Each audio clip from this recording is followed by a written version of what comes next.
कहाणी श्री हरतालिकेची। एके दिवशी शंकर पार्वती कैलास पर्वतावर बसले होते। पार्वतीनं शंकराला विचारलं, महाराज, सर्व व्रतात चांगलं असं व्रत कोणते? श्रम थोडे आणि फळ पुष्कळ असं एखादं व्रत असेल तर मला सांगा, आणि मी कोणत्या पुण्याईने आपले पदरी पडले हेही मला सांगा।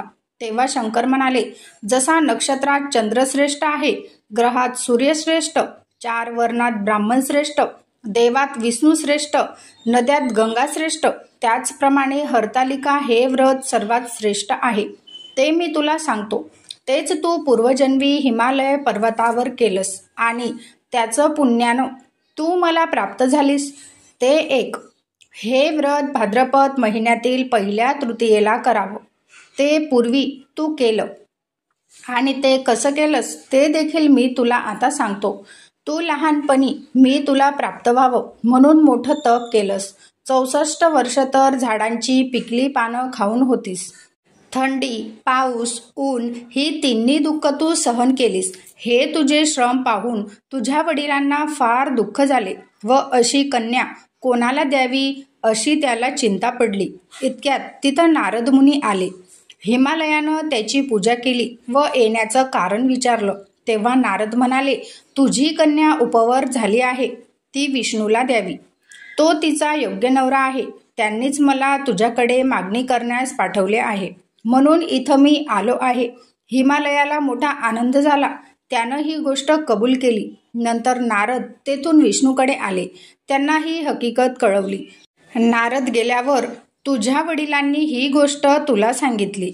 ती गोष्ट तुला रुचली नाही, तू रागावलीस। असं पाहून तुझ्या सखीनं रागावण्याचं कारण विचारलं।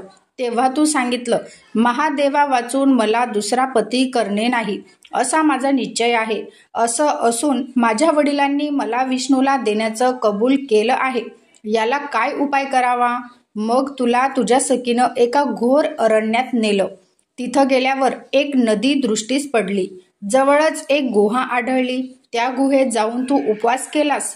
तिथं माझं लिंग पार्वतीसह स्थापिलं, त्याची पूजा केलीस। तो दिवस भाद्रपद शुद्ध तृतीयेचा होता। रात्री जागरण केलंस।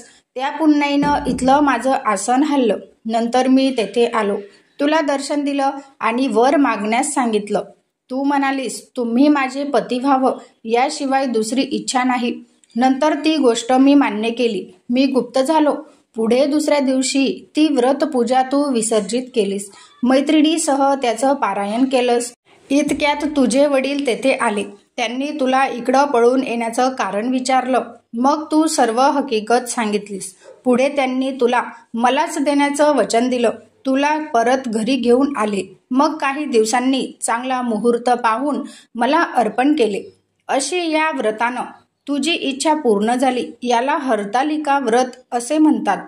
हरतालिका व्रताची कहाणी वाचल्यानंतर एका तबकामध्ये कापूर लावून महादेव आणि माता पार्वतीची सर्वांनी आरती करावी। अशाच कथा ऐकण्यासाठी, धार्मिक माहितीसाठी माझ्या चॅनलला नक्की सबस्क्राईब करा। भेटूया अशाच एका नवीन व्हिडिओ सोबत। तोपर्यंत श्री स्वामी समर्थ। जय जय स्वामी समर्थ।